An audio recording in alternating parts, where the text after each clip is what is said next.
تزادستان میں ہر دور کو نازک دور کہا اور سمجھا جاتا ہے. اسی وجہ سے نازک دور کی اہمیت ہی ختم ہو گئی ہے، وگرنہ حقیقت یہ ہے کہ اب واقعی ایک نازک لمحہ ہے. اس لمحے میں مستقبل کی سیاست طے ہوئی ہے. عام تاثر یہ ہے کہ ملک کے اندر بڑے اور غلط فیصلے کمزور حکومتوں نے کیے، جبکہ حقیقت یہ ہے کہ پہاڑ جیسی جو بڑی غلطیاں ہوئی ہیں وہ طاقتور حکمرانوں، مقبول لیڈروں اور بہادر جرنیلوں نے کی ہے. ہم نے حال ہی میں پہلی بار بھارت سے واضح طور پر جنگ جیتی ہے. حکومت بہت طاقتور ہو گئی ہے، فوج مقبول ہو گئی ہے. سنا ہے کہ اگلے چند مہینوں میں مزید معاشی خوشخبریاں ملنے والی ہیں. چین اور افغانستان سے معاملات شاندار لیول تک جانے کی اطلاعات ہیں.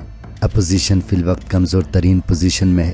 گویا اس وقت مقتدر اور اس کے سیاسی پارٹنر طاقت اور اقتدار کے نصف النہار پر ہیں. انہیں بظاہر کوئی بڑا چیلنج درپیش نہیں. یہی وہ نازک لمحہ ہے جس میں طاقت کے نشے میں آ کر غلط سیاسی فیصلے کیے جاتے رہے ہیں، اور اب بھی اندیشہ ہے کہ بھارت سے فتح کے گھمنڈ میں سیاسی حریفوں کو شکست فاش دینے اور راستے کے سب کانٹے چننے کے بعد جو اعتماد اور غرور پیدا ہوگا، اس میں غلط فیصلوں کا احتمال ہے.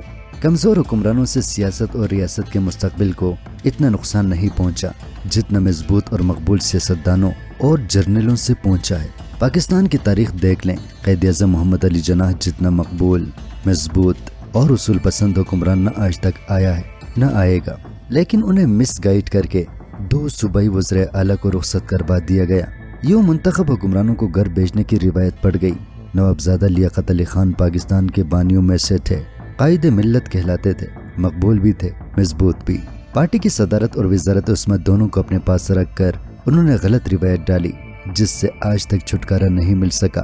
گورنر جنرل غلام محمد خادم ملت کہلاتے تھے. دنیا بھر میں انہیں پاکستان کا مرد آہن کہا جاتا تھا. انہوں نے قومی اسمبلی توڑ کر اسمبلیاں تحلیل کرنے کی غلط روایت کا آغاز کیا اور پھر اپنا اثر رسوخ بروئے کار لا کر جسٹس منیر سے اپنی مرضی کا فیصلہ بھی کروا لیا.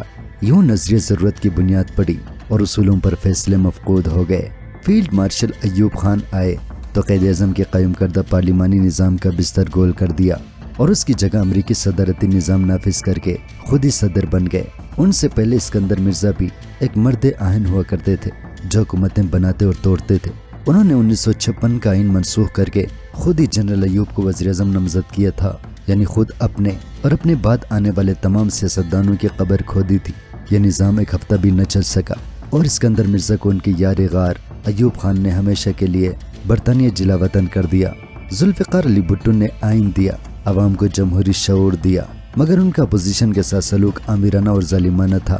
جنرل ضیاء الحق نے تو اپنی طاقت سے ریاست کے نظریاتی، سماجی اور سیاسی تاروپود ہی بکھیر ڈالے. جنرل مشرف آئے تو ایک آئیڈیل بلدیاتی نظام لے کر آئے، مگر ایک جعلی اور غیر مقبول جماعت کی سرپرستی انہیں لے ڈوبی. یہ تھی طاقتور حکمرانوں کے خلاف چارج شیٹ کہ کس طرح انہوں نے جمہوری سیاست کو آلودہ کیا اور طاقت سے ملک کو بہتر بنانے کی بجائے اسے خراب کر گئے. دوسری طرف کمزور حکمران ہمارا مذاق تو بنتے رہے، مگر انہوں نے ملک کی سیاست کا وہ نقصان نہیں کیا جو طاقتور حکمرانوں نے کیا. خواجہ ناظم الدین کو ہم زیادہ کھانے کی وجہ سے حازم الدین کہہ کر ان کا مذاق اڑاتے رہے، مگر ڈھاکہ کے نواب خاندان کا یہ فرزند خلوص کا مجموعہ بن کر آج بھی ہمارے لیے مثال ہے. محمد علی بوگرہ کو امریکہ سے بلوائے جانے کی وجہ سے انہیں امریکی ایجنٹ کے طعنے ملتے رہے، لیکن انہوں نے ہمیشہ عقل اور دلیل سے خارجہ پالیسی بنانے کی بات کی. چودھری محمد علی بھی کمزور وزیر اعظم تھے، مگر تمام تر کمزوری کے باوجود وہ پاکستان کو 1956 کا پہلا متفق آئین دے گئی. دلچسپ بات یہ ہے کہ اس آئین پر مشرقی پاکستان کے لوگ بھی متفق تھے. بے نظیر بھٹو، نواز شریف اور عمران خان پر جو مرضی الزامات لگے وہ کبھی طاقتور حکمران نہیں تھے. ان کے اوپر ہمیشہ مقتدر عدلیہ کی تلواریں لٹکتی رہی.